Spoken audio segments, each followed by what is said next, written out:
في القلب مشاعر أخفيها قد أشرقت الشمس عليها عن خطط لم أعبأ فيها ستكون بأيامي فرقا فحياتي قبل الحلقات تيه بضياع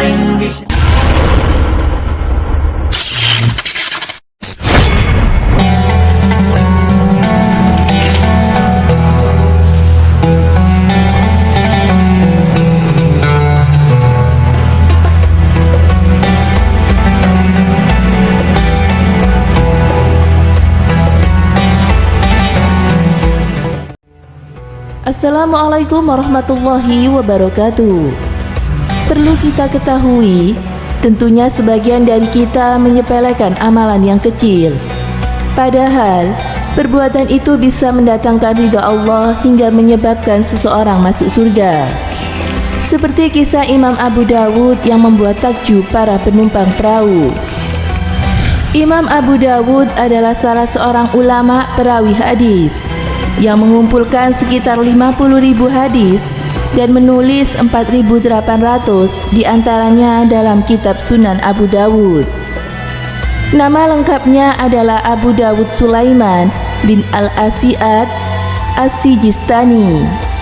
Beliau wafat di Basra tahun 888 Masehi pada usia 73 tahun, ada yang menyebutkan 71 tahun. Ada satu kisah beliau yang sangat menarik ketika membeli surga dengan 1 dirham. Kisah ini diriwayatkan oleh Ibnu Abdil Bar dalam sanad Sayyidnya, sebagaimana dikatakan oleh Al-Hafidh Ibnu Hajar dalam kitab Fathul Barisya Sahih Bukhari. Berikut kisahnya diceritakan kembali oleh Al-Habib Khures Baharun dalam salah satu tausiahnya. Kisah ini mengajarkan kita tentang keutamaan menghidupkan sunnah Nabi dan mendoakan kebaikan kepada orang lain. Imam Abu Dawud pernah diseru oleh seorang penyeru, "Wahai orang-orang yang berada di perahu, sesungguhnya Abu Dawud telah memberi surga dari Allah dengan 1 dirham." Kisah ini diriwayatkan oleh Ibnu Abdil Bar dengan sanad jayis dari Abu Dawud rahimahkumullah. Beliau adalah penulis kitab As-Sanad. Bahwasanya ia pernah naik sebuah perahu. Ia mendengar seseorang yang bersin di tepi pantai. Lalu orang itu memuji Allah atau mengucapkan Alhamdulillah. Maka Abu Dawud menyewa sebuah sampan seharga 1 dirham. Lalu ia mendatangi orang yang bersin tadi dan mendoakannya, yakni mengucapkan Ya Hamuhallah, kemudian kembali ke perahu lagi. Ia pun ditanya tentang hal itu, maka ia menjawab, mungkin saja orang tadi adalah orang yang mustajabah doanya. Ketika orang-orang berbaring, maka mereka mendengar ada yang berseru, "Wahai orang-orang yang berada di perahu, sesungguhnya Abu Dawud telah membeli surga dari Allah dengan harga 1 dirham." Seharusnya kita sebagai orang muslim mengamalkan sunnah yang satu ini, yakni memuji Allah ketika bersin, dan merupakan suatu kewajiban bagi yang mendengar pujian muslim yang bersin tersebut untuk membalas pujiannya. Ini merupakan hal yang disepelekan oleh kaum muslimin di zaman sekarang, yakni ketika ia mendengar seorang muslim bersin dan ia pun memuji Allah, maka mukmin yang lainnya tidak membalas pujian tersebut. Padahal ini adalah salah satu hak seorang muslim bagi muslim lainnya.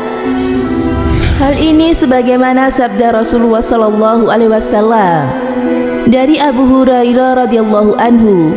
Ia berkata bahwa Rasulullah SAW bersabda, hak muslim kepada muslim yang lainnya ada 6.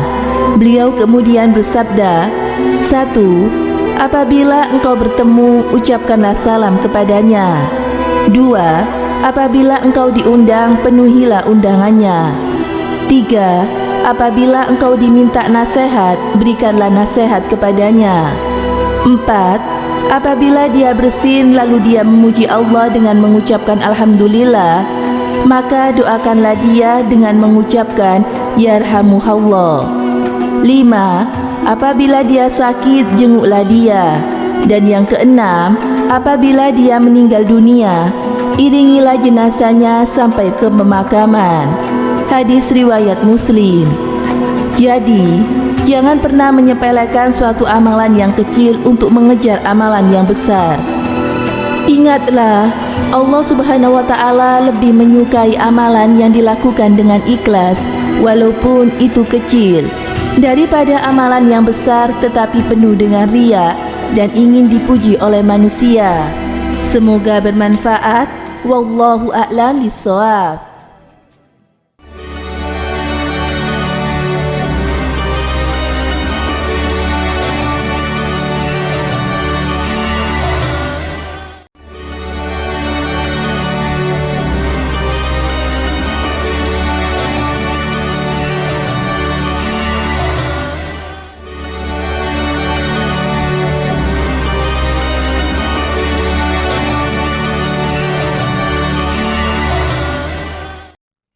Assalamualaikum warahmatullahi wabarakatuh. Pemirsa Amirul Mukminin yang dirahmati Allah Subhanahu wa Ta'ala, selain Imam Bukhari dan Imam Muslim, ada salah satu tokoh hadis yang dikenal, yaitu Imam Abu Dawud. Beliau dilahirkan di Sijistan pada tahun 202 Hijriah atau 817 Masehi. Beliau menghafal lebih dari 500.000 hadis dan memilihnya yang paling sahih, lalu dimasukkan di dalam kitabnya sebanyak 4.800. Sejak kecil Imam Abu Dawud sudah mencintai ilmu pengetahuan dan banyak bergaul dengan para ulama dan belajar hadis hingga ke negara-negara Islam. Di antaranya adalah negara-negara yang pernah disinggahi oleh beliau adalah Hijaz atau Arab Saudi, Sam, Irak, lalu Mesir, dan negeri-negeri Islam lainnya. Imam Abu Dawud menyusun kitabnya di Baghdad, Irak. Murid-murid beliau yang juga dikenal adalah At-Tirmizi, lalu An-Nasai, Ibnu Abdil Dunya, dan Abu Zur'ah. Imam Abu Dawud wafat di usia ke-71, yaitu di Basra, di Irak, tahun 275 Hijriah atau 888 Masehi. Semoga Allah senantiasa melimpahkan rahmat dan ridhonya kepada beliau. Amin. Saya akhiri. Wassalamualaikum warahmatullahi wabarakatuh.